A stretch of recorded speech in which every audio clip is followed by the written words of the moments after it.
start the bulletin off with some good news, at least for the Kenyans who are stranded in various parts of the country. And this is following the president's announcement of the partial lockdown in 5 counties and the 2-day transition period that has now been given to allow them to get back home for those that are outside of that zoned 5-county area. Raquel Mugai reports that using rail and air travel have until Monday midday. Take a look.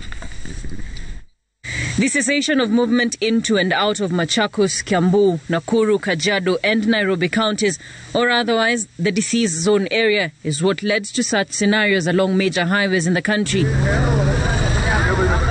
Cyrus Oguna, the government spokesperson, indicating that the government understands that people were caught unawares and have since reviewed the enforcement timelines. And therefore, transition period will last until tomorrow by curfew time.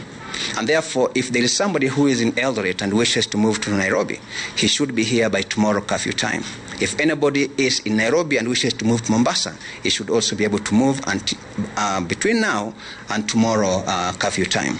Those travelling into and out of the said zone by air and rail have their transition windows extended until Monday noon, as per the statements issued by the Kenya Civil Aviation Authority and Kenya Railways. KCAA, through their Director General, Captain Gov't Kibe, state that domestic flights shall continue to operate until Monday 29th March at 12 p.m.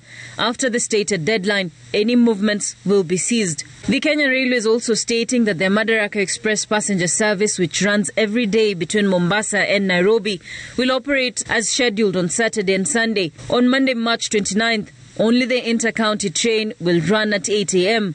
There are also others who might have done some booking and asking them not to cancel those bookings. So when they get into the country beyond Monday, when domestic flights will have been suspended, they will be allowed to hire private planes upon a clearance by the Kenya Civil Aviation. For those who require to cross over into or out of the zone for treatment or burial purposes, transportation of such caskets must again be cleared by the commander where that incident has taken place, and upon a production of burial permit, the way we used to do in the previous containment measures. For specialized treatment, they are advised to produce a document of referral and also obtain clearance from the nearest police commander.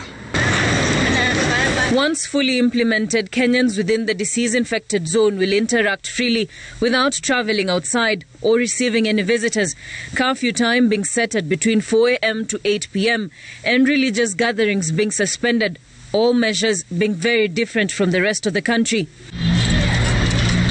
For the essential services, the government says new passes will be issued by Tuesday next week to those who due to work will require to travel past curfew hours. Until then, essential services personnel will make use of the usual passes.